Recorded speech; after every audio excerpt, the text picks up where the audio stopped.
Hello and welcome to Unstress. This is Dr Ron Ehrlich. This is it, the final episode for this year, 2019, and I thought I'd take the opportunity to share with you some highlights or things that were stuck out in my mind. And of course, if you go to the show notes, you can just follow the hyperlinks, and each episode will be hyperlinked to make it even easier for you to have a listen and catch up if you missed some episodes along the way.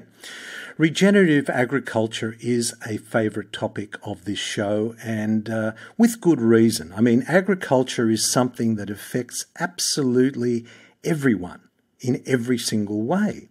It's not just related to the food, not just related to our health. It also affects drinking water, it affects culture, it affects the environment in terms of coral reefs, rivers, lakes, the climate, of course, food safety, and livelihood. So there are so many issues around this. And if we think that nutrient-dense food is important, and obviously it is, then we need to have nutrient-dense food to be grown in soil that is also full of those nutrients.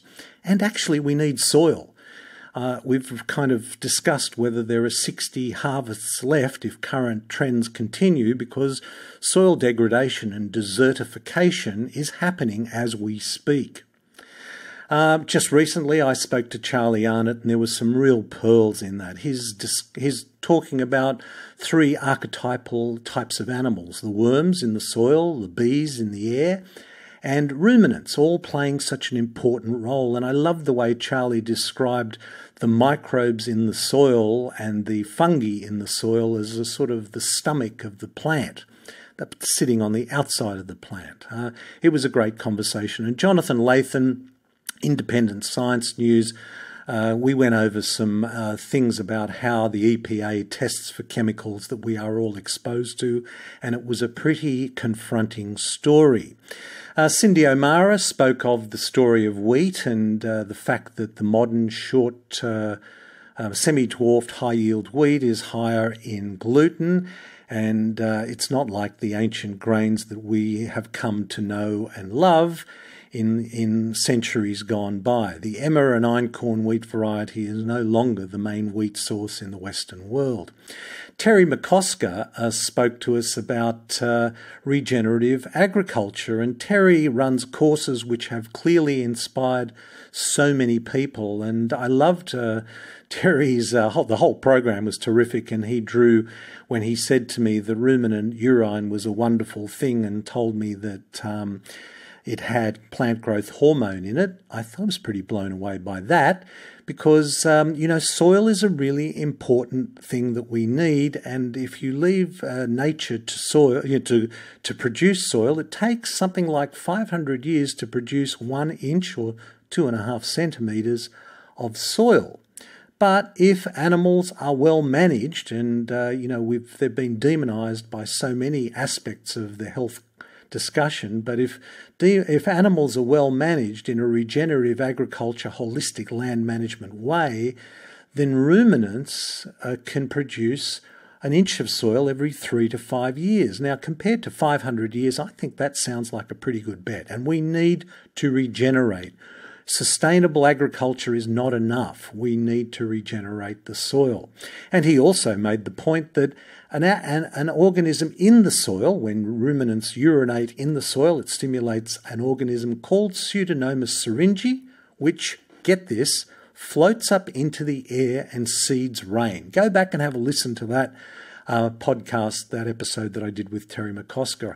I had the pleasure of visiting Armidale up in northern New South Wales and doing a workshop for the Southern New England Land Care, and the CEO of the Southern New England Land Care Group, Karen Zerkler, took us on a 1-day tour with my wife Annie, and we were accompanied by organic cattle farmer Glenn Morris and organic cattle and sheep farmer, or regenerative sheep and cattle farmer Tim Wright. And that was such an eye-opening experience for us, and I did interviews with each of those, so go back and have a listen to that.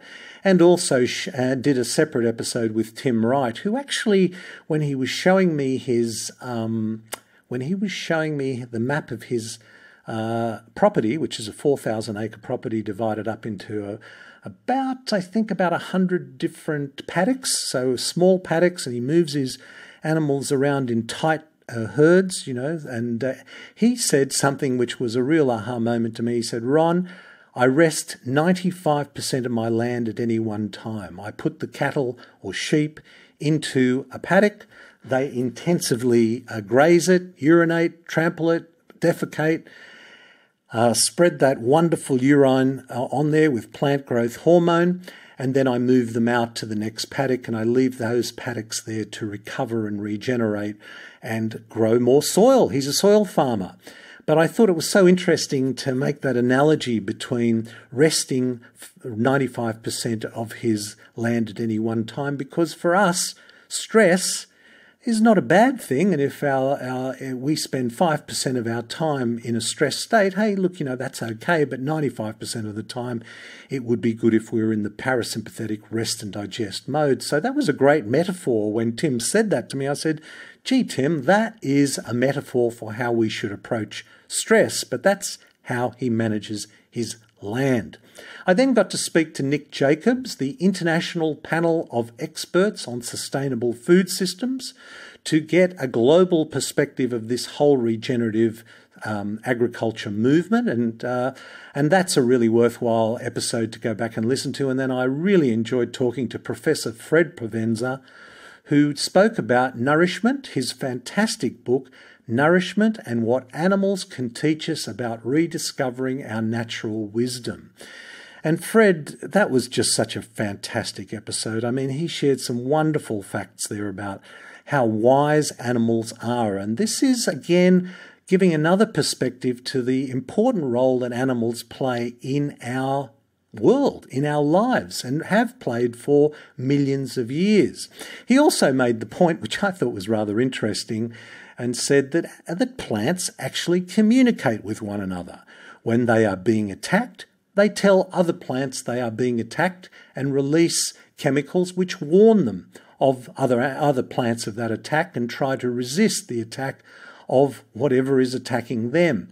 They also communicate with the microbes and the fungi in the soil. I mean, apart from the fact that they don't move, one could almost say that plants are sentinel organisms. And I posed the question to Fred, gee, I'm not sure that I feel very comfortable in an ethical way of consuming a sentinel beast in the form of a plant. So, we should honour the beast, we should honour the plant, particularly if it's all grown on nutrient-dense soils. So they were our sort of regen agriculture episodes. I did a great podcast interview with Sam Manga, Dr. Sam Manga, who is the president of the Australasian College of Lifestyle Medicine. And we talked about lifestyle medicine. Something we should all be very familiar with. Oral health, of course, was not far away from our minds, as my background being dental, and this was of interest to anybody with a mouth who is interested in their health but has never fully connected the two. And I spoke to my friend and holistic dentist in Brisbane, Australia, Dr. David Cowick, who had this wonderful model called Oral Fitness. And the FITNESS stands for function and fauna. So that's the microbes and how our jaws function. The I stands for infections and chronic and inflammation. The T stands for toxicity because of the materials we place into people's mouths. N stands for the nutrition, nourishment. E, the ENT, the fact that the shape and size of our mouth is reflects the shape and size of the upper airway. S stands for smile, and that is the fitness program. So, go back and have a listen to that. And Dr. Lisa Matrice, who is also a holistic dentist in Melbourne, Australia, and very instrumental in the Say No to Mercury movement. The UN has put out the Minamata Agreement, and Lisa was just recently in in Geneva speaking to 1,500 delegates on this very issue of mercury in the environment. And when we speak about mercury in the environment and the dangers, that includes people's mouths, because mercury amalgam fillings have been the most commonly used filling material for the last 160 years in the dental profession. Meditation was another topic we touched on, and I spoke to Tom Cronin in his wonderful film The Portal, talking about Vedic meditation. My old friend Dr Shankadev Saraswati, we did 2 episodes there, Finding Life's Meaning, a light topic if ever there was one, but I always have so much fun talking to Shankadev, and we also discussed Ayurvedic medicine. Nutrition, obviously, with Brittany Darling, Whole Food Healing, and starting on solids. Jeff Chilton, we talked about the magic of mushrooms. And Stephen Cabral, the rain barrel effect, and how, well, I guess this is the thing about loading one stressor on top of the other and until the rain barrel overflows, and that's a great metaphor for how we can approach health. We kicked off the year actually talking to Dr Rod Taylor from Low Carb Down Under, an amazing movement in Australia that focuses on low carb and healthy fats. And Rod then introduced me to one of Australia's, in fact, one of the world's leading sports medicine physicians, Dr. Peter Bruckner. The episode we called A Fat Lot of Good, and it was an insight into sports medicine. And Peter had an epiphany at the age of 60 where he discovered the wonders of low-carb eating and we also covered some interesting aspects in sports medicine. And that led me to a discussion with Dr. Rob Szabo, a medical practitioner in Melbourne, who is from the Low Carb Clinic in Melbourne.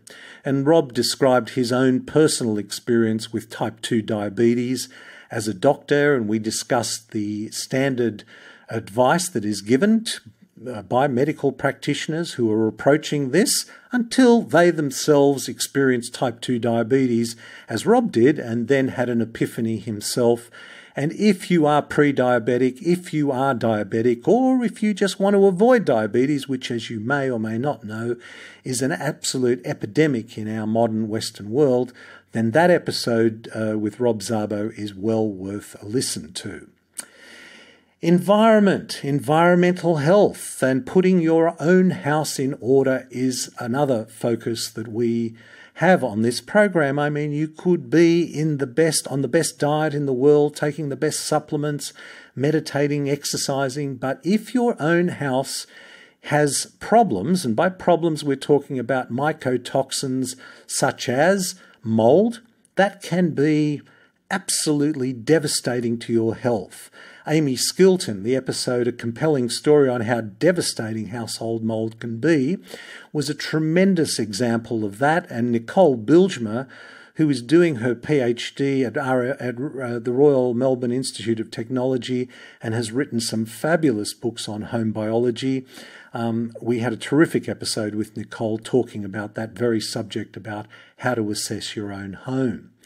Pri Bandara, Dr. Pri Bandara, a medical researcher at University of New South Wales, discussed EMF, electromagnetic radiation, and 5G, and she is part of the Oceanic Radio Frequency Scientific Advisory Service, and that was a real eye-opener as well, and she related her own personal family experience but approached it from a medical researcher's point of view.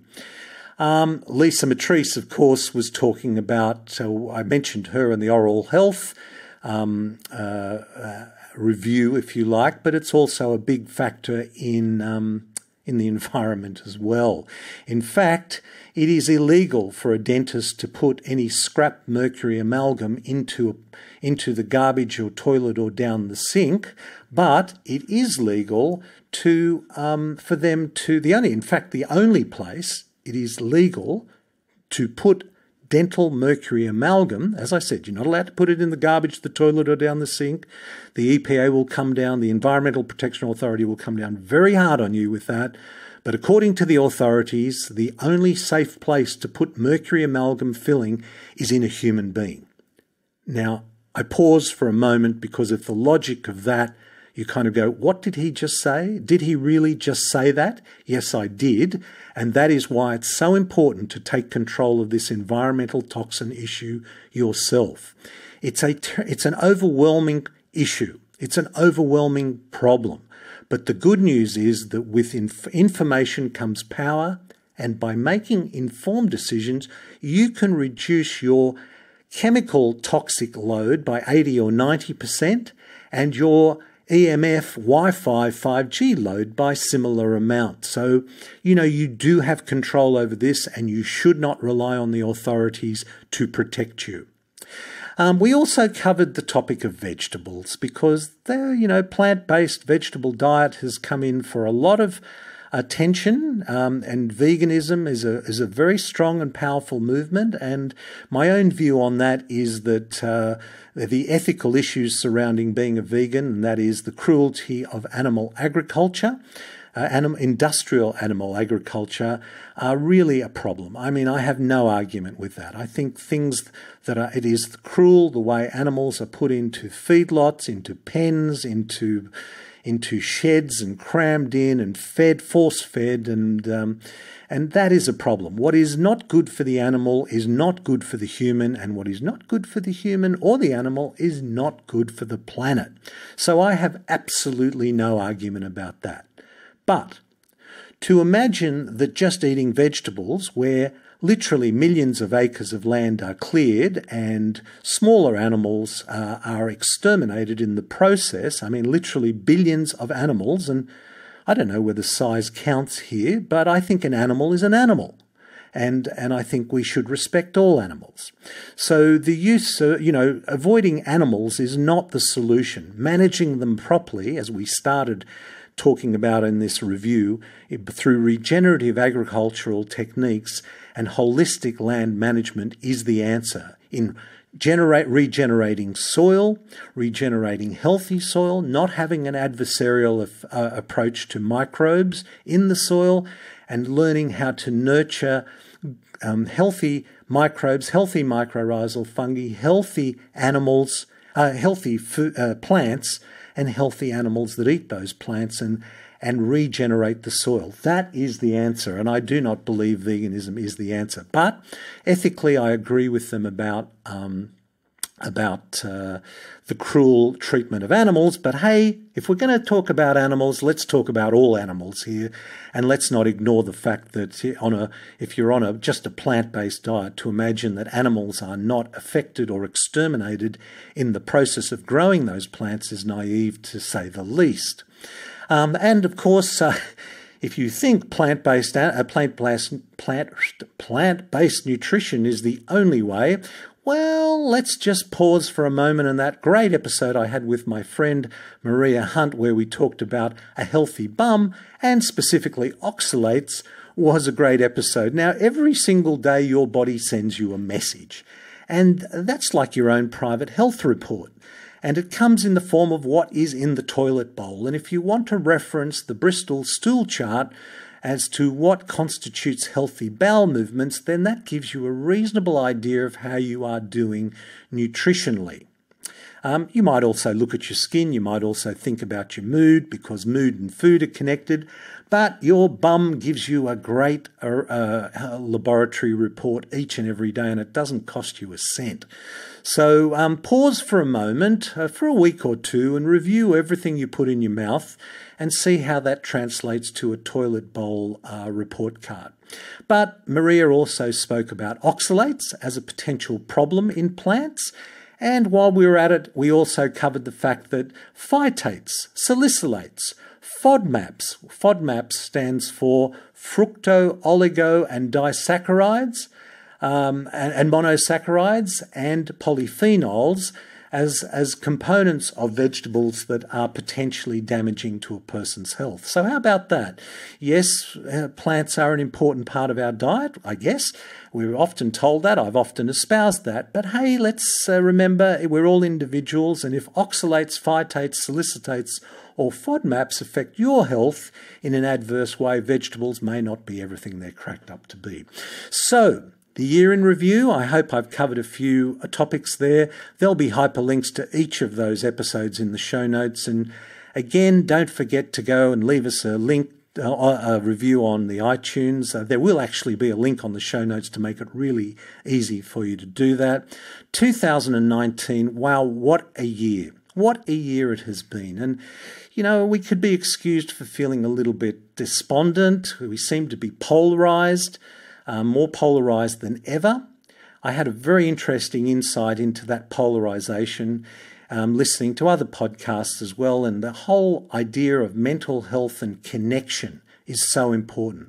I've referenced this study many times during the year, but the Harvard Longevity and Wellness Study, which has gone on for 75 years, has said that the most important predictor of health, wellness, and longevity is relationships. And that means real relationships. I mean, if you're fortunate enough to have a significant other, that's great, but it doesn't have to be just that. It can be your family, your friends, your sporting club, your church, your whatever group you belong to, but real connections are important.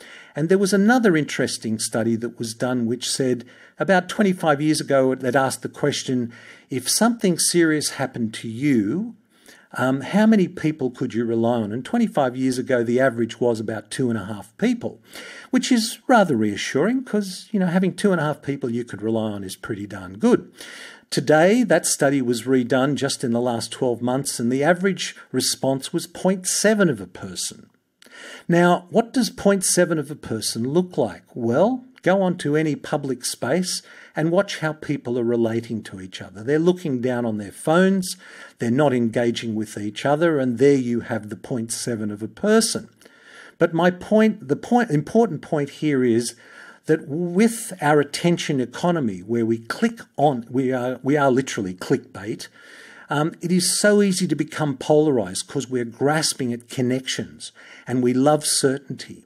So I guess at the end, if I had to resolve what was my New Year resolution, it would be to put my phone away a hell of a lot more and engage with the people around me on a regular basis. I know if my wife is listening to this, if my family is listening to this, they will be nodding their heads and going, "Oh, really? I'll look forward to you doing that." But that's my New Year resolution. That's what I'm aiming for. So I hope you've enjoyed this year. I'm looking forward. 2020 is going to be an awesome year. There's going to be so many exciting things happening. And hey, look, let's get this message out there. So my parting message is also leave a review on iTunes. But so until next, I hope you've enjoyed the year. Until next year, this is Dr. Ron Ehrlich. Be really well.